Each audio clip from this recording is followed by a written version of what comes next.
Buenas tardes, mi nombre es Sergio Gebach Schneider. El objetivo de esta presentación es introducir a ciertos elementos básicos de la estadística. La estadística es el fundamento, uno de los fundamentos del mundo moderno. Uno siempre está tomando datos para explicar y predecir, y es la base fundamental también del aprendizaje automático Machine Learning, fundamento de qué? De la inteligencia artificial. Para eso, en primer lugar, tenemos que plantear, cuando uno observa datos, tenemos un universo, conjunto de unidades observacionales. Esto me genera datos que tengo que construir información. Eso se hace mediante medidas resúmenes. Mi universo podría ser el ejemplo, quiero vender un determinado grupo de clientes, un determinado producto. Los datos que me suministran pueden ser edad, sexo, ingreso. Analizar el sistema educativo, cada uno de los alumnos. Puede ser la nota promedio, por ejemplo, las notas, y saco determinadas medidas como la nota promedio. Es decir, dado un universo, tengo que procesar esa información mediante medidas resúmenes. Uno son las medias, mediana, modo, media es el promedio, mediana lo divide en dos partes iguales, el modo es el valor más frecuente. A partir de eso tengo también dispersión, tengo también medidas de concentración y de forma, que es lo que voy a analizar en esta presentación.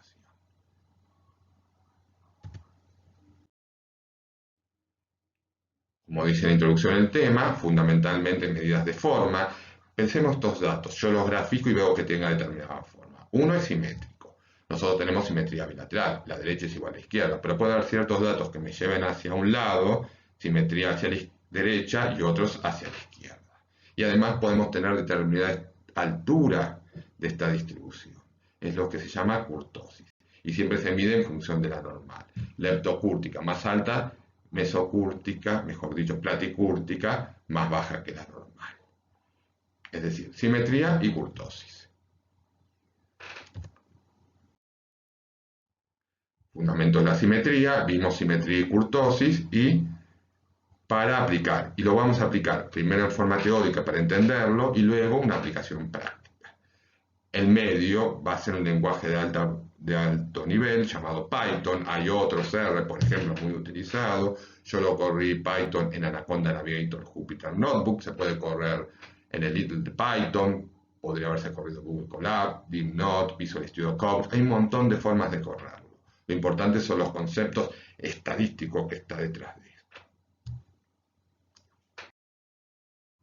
Tenemos, en primer lugar, estos ejemplos teóricos de distribuciones.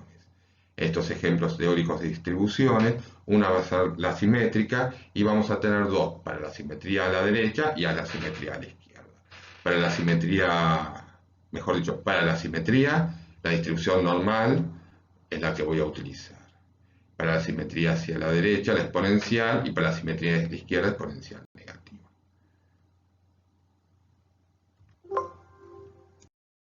Gráficos fueron hechos mediante Python. La primera es una distribución simétrica y se divide en dos partes. Están en azul. Una es la normal, ¿sí? Y otro en un histograma representado, y otro es en el gráfico de Vogt-Log. El histograma es una representación gráfica de una distribución, su base son los intervalos y sus alturas son las frecuencias. Es decir, se toma un intervalo, se ve cuántos puntos cayeron de este intervalo y se grafica la frecuencia. Como vemos en el gráfico azul, la derecha es muy semejante a la izquierda, es un gráfico simétrico. Arriba hay una medida cuantitativa, el coeficiente de Pearson, que me indica que es menos 0,01. ¿Esto qué implica? Cuando más cercano a 0, más simétrica es. El gráfico se corresponde a este coeficiente. Al lado, también en azul, está el diagrama de escaja, o en inglés Box-Plot. Como vemos, es un rectángulo, su base es el Q1, 1 es el cuartil 1, el 25% de las observaciones, la altura sería el Q3, el 75% de las observaciones. Y en medio está la mediana, como se dice, el cuartil de orden 2, que divide en 50% más alto y 50% más bajo. Lo otro que figura ahí son los llamados bigotes, que se calcula mediante lo que se llama el rango intercuartílico. El rango intercuartílico es la diferencia entre el cuartil de orden 3 y el cuartil de orden 1. Y arriba o abajo están los outliers o valores extremos. Como observamos, en una distribución simétrica, el coeficiente de Pearson cercano a 0 y el dot plot, la mediana justa estaba en el medio. Los bigotes tienen la misma distancia arriba y abajo, y si vemos los outliers o anomalías, vemos que están distribuidos hacia arriba y hacia abajo en forma simétrica. Bien, comparemos el verde. Esta corresponde a una distribución asimétrica. Vemos que hay cierto que la cola de la distribución está hacia la derecha. Esto porque hay valores altos que más allá de la media, que afectan su valor y llevan toda la distribución hacia su lado. Si también observamos el gráfico de dot plot, ahora es distinto del del azul. La mediana está debajo del valor medio, el bigote de arriba es más alto que el de abajo y hay muchos outliers hacia arriba. Ambos están relacionados entre sí. Si vemos la simetría, cuando es simétrico, la mediana justamente está en la mitad y los bigotes tienen la misma distancia. Y los outliers, valores extremos, anomalías, están arriba y abajo idénticamente distribuidos. Cuando hay una simetría a la derecha, vimos que el coeficiente de Pearson, 1,01, es positivo y distinto de 0. ¿Sí? Corresponde a ese valor. Y segundo, cuando vemos el diagrama de caja post-plot, el bigote de arriba es más alto que el bigote de abajo, la mediana está debajo y los outliers están arriba. ¿Por qué? Porque los valores extremos atraen los datos y afectan mucho más la media que la mediana. Por lo tanto, la media tiene un valor más alto que la mediana, el bigote de arriba es más alto y vemos este hecho, que los valores más altos están representados a la derecha, como los outliers, esos puntos negros.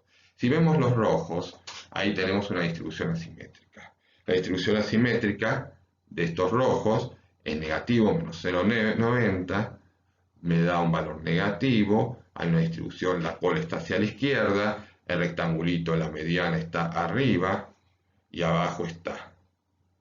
¿Sí? Está el bigote, ¿sí? Es más largo el de abajo, y fíjense, los puntitos están debajo. Hay una correspondencia entre el histograma, el dot plot y el coeficiente de correlación, el coeficiente de Pearson y los outliers. Hay una estrecha relación entre ambos, como se puede ver claramente en el gráfico. Como vemos en el siguiente, el dataset tip, el que vamos a utilizar en forma práctica. Otra cosa que vamos a analizar es la kurtosis. La kurtosis es el grado de apuntalamiento de la curva. Acá tenemos el origen, es una competencia de Kaggle, son competencias y también está en la librería de Python Seaborn. Hay que aclarar que los tips, las propinas, han sido analizadas económicamente desde el punto de vista sociológico, porque depende de factores económicos y no económicos. Acá simplemente el objetivo es explicar una herramienta estadística como asimetría o simetría y kurtosis.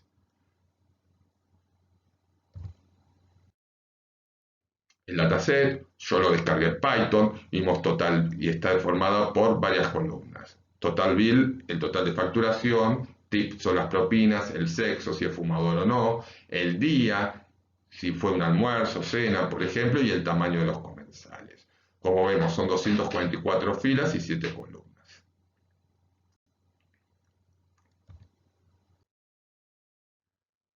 Acá se hizo el análisis de la asimetría y la kurtosis, habría que agregar con un código correspondiente. Y ahí tenemos los gráficos. En el primer histograma en azul es el total de la facturación, el segundo la propina. Ahí se graficó y se puso la simetría y la kurtosis.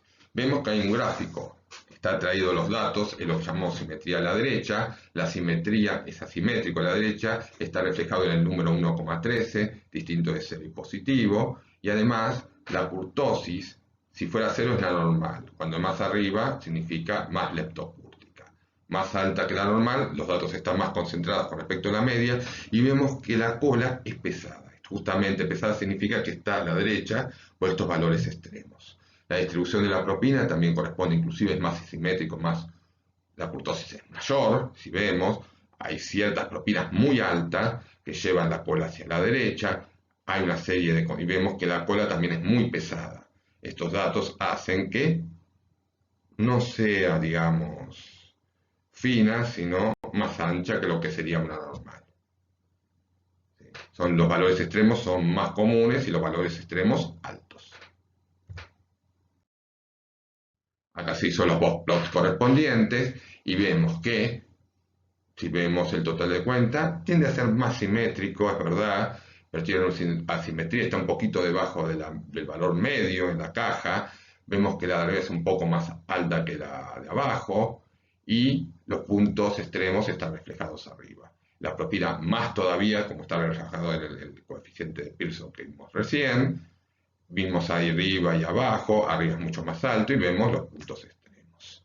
Es decir, ¿cómo finalizar? Analizamos conceptos de asimetría y kurtosis tanto en forma teórica como en forma práctica, mediante este dataset TIPS. Y esto es el resultado. Análisis de la kurtosis ya se ha realizado, ejecución del código en Python, interpretación de la kurtosis y mención de una kurtosis positiva. En ambos casos todos vimos que hay kurtosis positiva reflejado por su coeficiente 1.10 y 1.46, alejado de 0, son más, digamos, como resultado vemos que podemos analizar que las propinas más, la facturación, los importes más altos de facturación y sobre todo de las propinas hacen que ambos gráficos tengan simetría a la derecha y colas pesadas. ¿Sí? Es decir, por estos valores extremos. Desde ya muchas gracias. Los invito a seguir estos videos donde voy a dividirlo en 3 partes. Introducción a la estadística, bases del Machine Learning, aprendizaje automático y economía. Muchísimas gracias.